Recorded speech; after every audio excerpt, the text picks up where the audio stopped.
how do we keep good contractors is pay them on time.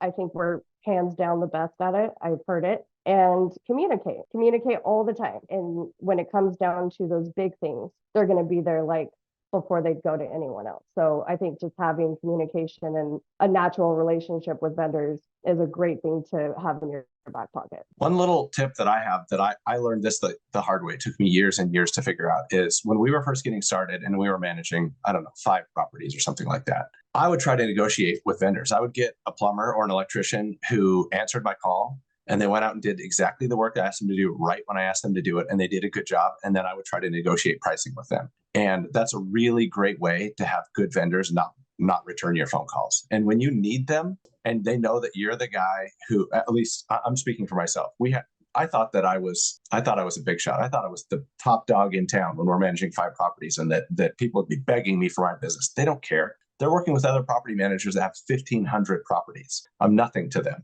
And I'm not saying they're not going to provide me with good service, but I don't have the volume to justify any type of price negotiations. And so it's really important that if you find somebody who does what you ask them to do and they do a good job and they show up on time and they communicate well with you, pay them what they ask you.